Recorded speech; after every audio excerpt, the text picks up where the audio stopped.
अगले 48 घंटे बिहार के लिए महत्वपूर्ण होंगे। 24 और 25 अप्रैल को बिहार में पश्चिमी हवा, जिसे हम लू भी कहते हैं, चलने के आसार हैं। पूर्वानुमान है कि 40 किलोमीटर प्रति घंटे की रफ्तार से ये हवा चलेगी और इसकी जद में उत्तरी बिहार से लेकर दक्षिणी बिहार तक होगा। सामान्य तौर पर माना जाता है कि बिहार का मौसम दो तरह का है। पहला दक्षिणी बिहार का जो सूखाग्रस्त है, और उत्तरी बिहार का जो अपेक्षाकृत कम तापमान वहां रहता है। लेकिन इस बार लू ने अप्रैल में ही दिखा दिया कि उसकी नज़र में उत्तरी और दक्षिणी बिहार का कोई अंतर नहीं है।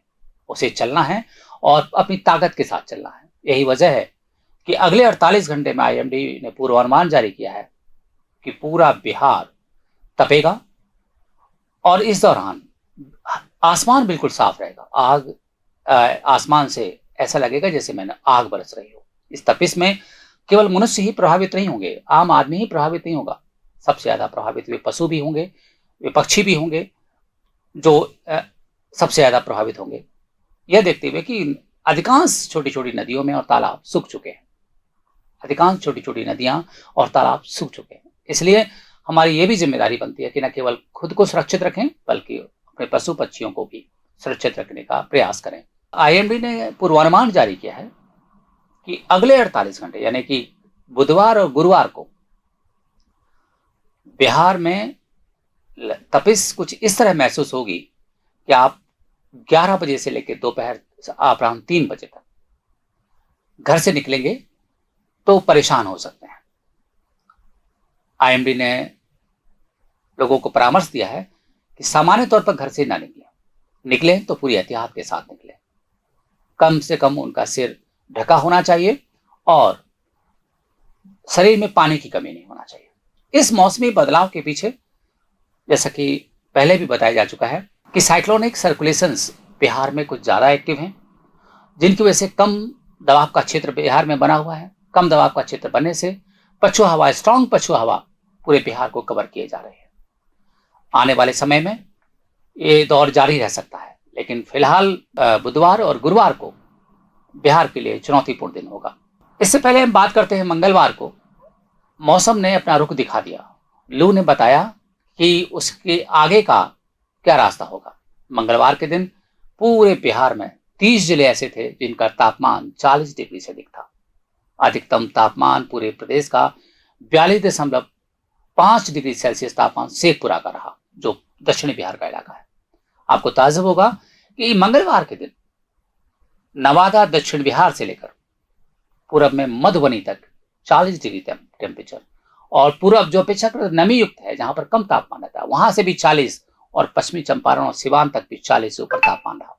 यानी कि तापमान ने, लू ने किसी को नहीं छोड़ा, न उत्तरी बिहार, दक्षिणी बिहार, पूर्वी बिहार, न पश्चिमी बिहार। ऐसा लगता है कि मौसम ने पूरे बिहार को मौसम के लिहाज से एकजुट कर दिया है, एकीकृत कर दिया है। किसानों के लिए भी इसमें महत्वपूर्ण एक बात आती है, फसल काटने की बात आती है, उसको पूरा कर लेना चाहिए कि अब थंडरस्टॉर्म गतिविधियां हम पढ़ेंगी। ये थंडरस्टॉर्म गतिविधियां खासतौर पर पूर्वी बिहार में, जहां पर नमी थोड़ी बहुत है, उसकी वजह से होंगी। उत्तरी बिहार भी इससे प्रभावित होगा। मंगलवार को इसका ट्रेलर भी देखने को मिला। उत्तरी बिहार में समस्तीपुर और उसके आसपास के इलाकों में ओलावृष्टि भी है। इधर गया में, भोजपुर में और पश्चिमी बिहार के कई इलाकों में हल्की बरसात भी है। और जब मौसम, वातावरण में नमी आएगी इस छोटी छोटी बरसातों से, तो जाहिर है थंडरस्टॉर्म गतिविधियां बढ़ेंगी। थंडरस्टॉर्म गतिविधियों से आशय है कि जब लोकल हीट बढ़ती है और हवा में जो नमी रहती है, उसकी वजह से जो बादल बनते हैं, और बादल जब बरसते हैं उसको थंडरस्टॉर्म कहा जाता है। लेकिन ये थंडरस्टॉर्म न केवल बरसते हैं बल्कि ये हवा के साथ आते हैं, तेज हवा के साथ। हवा की रफ्तार 40 से 50 किलोमीटर प्रति घंटे भी हो सकती है। हालांकि थंडरस्टॉर्म, एक साइंटिफिक अध्ययन है कि थंडरस्टॉर्म आम बारिश की तरह नहीं होती। उस थंडरस्टॉर्म में आम दिनों की तरह बारिश नहीं होती। अधिकतम थंडरस्टॉर्म में बारिश होगी, थंडरस्टॉर्म में अधिकतम बारिश 30 मिनट की होगी, इससे ज्यादा नहीं होती है, क्योंकि वो लोकल नजरिए से, लोकल वजह से बादल बनते हैं, बहुत सीमित होते हैं, लेकिन बहुत तेज गर्जना के साथ वो बारिश होती है। बुधवार को और गुरुवार को बिहार में न केवल जबरदस्त लू की वजह से अलर्ट रहना है, बल्कि थंडरस्टॉर्म गतिविधियों की गतिविधियों के प्रति भी सचेत रहना है। ऐसे दौर में जरूरत है कि जब भी लाइटनिंग हो या बादल ऐसे बरसते हैं तो हमें अपने घर से बाहर नहीं निकलना चाहिए। खासतौर पर किसानों को बिल्कुल सतर्क रहना चाहिए। तो अगला जो हमारा जो मई से पहले का जो ये अप्रैल का जो लास्ट वीक लगभग मतलब चालू होने जा रहा है, ये हमें तपिश देगा। हालांकि 27-28 तारीख को कुछ समय ऐसा भी आएगा जब पश्चिमी विक्षोभ सक्रिय हो सकता है, कुछ इलाकों में बारिश भी हो सकती है, लेकिन वो एक अस्थायी है। 1-2 दिन का हमें 1-2 दिन की राहत मिलेगी, बाकी बात फिर हम तपते रहेंगे। चूंकि बिहार में जंगल जो है 6-7% है, मैदानी इलाका ज्यादा है, कंक्रीट के जंगल गांव तक पसर गए हैं। ऐसे दौर में हीट वेव का दंश और भयावह होगा। धन्यवाद। प्रभातखबर.com, विश्वास वही, रफ्तार नहीं।